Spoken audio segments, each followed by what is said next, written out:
நம்ம இப்போ கருவாடு வறுக்க போகிறோம்.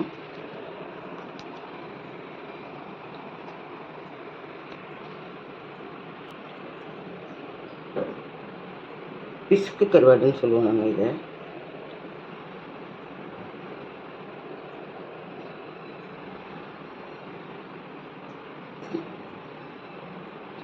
இந்த கருவாடுக்கு தேவையான வெங்காயம், தக்காளியும் ஒரு பச்சை மிளகா வச்சுருக்கோம். இதை கட் பண்ணிவிட்டு நம்ம இந்த கருவாடை க்ளீன் பண்ணுறதுக்கு ஃபஸ்ட்டு நம்ம இந்த மாதிரி சுடு தண்ணி கொஞ்சம் இந்த மாதிரி பபுள் வர டயத்தில் நம்ம கருவாடுகளை போட்டு கொஞ்சம் நேரம் ஊறினதுக்கப்புறம் இப்போ நம்ம இதை நிறுத்திடுவோம். கொஞ்சம் நேரம் ஊறினதுக்கப்புறம் இதை கழுவிக்கலாம். நம்ம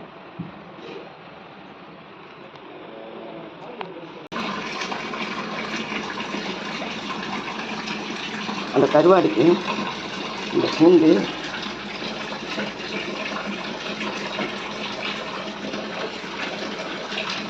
சின்ன வெங்காயம் இதை நசுக்கி போட்டுக்கணும்.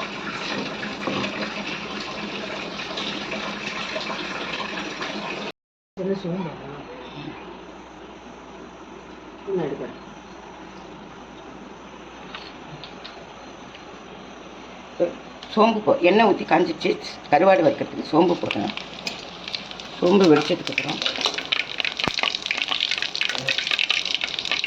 மிளகா போட்டுக்கேன்.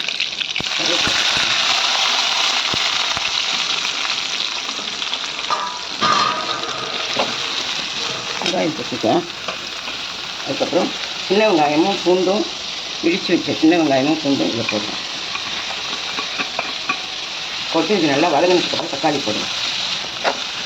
இதுக்கு இஞ்சி தேவையில்லை, பூண்டு மட்டும் போடுவோம். அதனால் பூண்டு தட்டி போட்டேன். ரொம்ப பெருசாக வச்சுக்குவோம். இது நல்லா வதங்கினதுக்கப்புறம் தக்காளி போடணும்.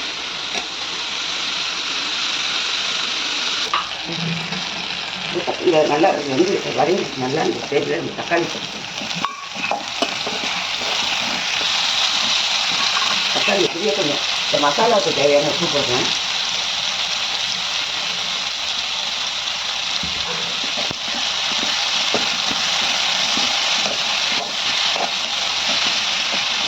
கொஞ்சம் மூடி வைப்போம். நல்லா வதங்கட்டும். இதுக்கு தேவையான இந்த கருவாடு தேவையான மிளகாத்தூள் போடுறோம். தனியாக மிளகாய் ரெண்டும் கலந்து குழம்பு மிளகாத்தூள் இது போடுறோம். கொஞ்சம் மஞ்சத்தூள்,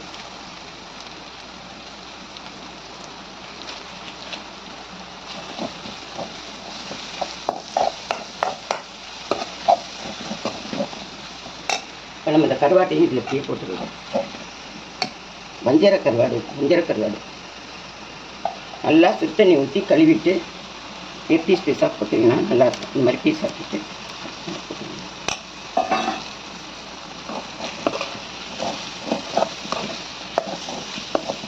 நிறுத்தும் போது கொஞ்சம் தேங்காயும் சோம்பும் கொஞ்சமாக அரைச்சி போட்டிங்கன்னா நல்லா டேஸ்ட்டாக இருக்கும். அந்த தூளே நம்ம தொட்டுக்கிட்டு சாப்பிடலாம்.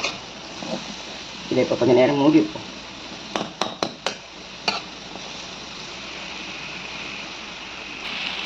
இதுக்கு கொஞ்சமாக தண்ணி சேர்த்துக்கலாம். இந்த கருவாடு அப்போ தான் வேகும். இந்த அளவுக்கு தண்ணி சேர்த்துக்கணும் போதும். இந்த ஸ்டேஜில் கொஞ்சம் தேங்காய் போட்டுக்கணும். தேங்காய் சோம்பு போட்டு குறைன்னு இது மாதிரி குறைன்னு அரைச்சிக்கணும். தேங்காய் போடாதீங்க, குறைன்னு அரைச்சி. கருவாடு நல்லா டேஸ்ட்டாக இருக்கும். நல்லா இதை நம்ம சுருளை நல்லா செவக்க வறுத்து எடுக்கணும். கிட்டையே நின்று வறுத்து எடுக்கணும். நல்லா சுருணா வளர்ந்ததுக்கப்புறம் நான் நிறுத்துகிற ஸ்டேஜில் உங்கள்கிட்ட காட்டுறேன். இது மாதிரி நல்லா செவக்க நல்லா செவக்க வச்சுக்கணும்.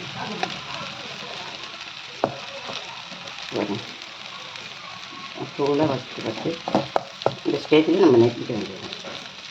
சூப்பராக இருக்குங்க. இதே மெத்தடில் நீங்கள் செஞ்சு எனக்கு லைக் பண்ணுங்கள், கமெண்ட் பண்ணுங்கள், ஷேர் பண்ணுங்கள், சப்ஸ்கிரைப் பண்ணுங்கள். தேங்காய் வணக்கம். இது வஞ்சர கருவாடு இது. அதனால தான் பீஸாக போட்டது, கரையாது. அதனால் பீஸாக போட்டேன். பாறை கருவாடுனா கரையும். தேங்காய் பாறை கருவாடுனா மாவாக போயிடும். சூப்பராக இருக்கும். இதே மெத்தடில் நீங்களும் இந்த மாதிரி கருவாடு வறுத்து ட்ரை பண்ணி எனக்கு சாப்பிட்டு பார்த்து கமெண்ட் பண்ணுங்கள், ஷேர் பண்ணுங்கள், சப்ஸ்கிரைப் பண்ணுங்கள். தேங்க்யூ வணக்கம்.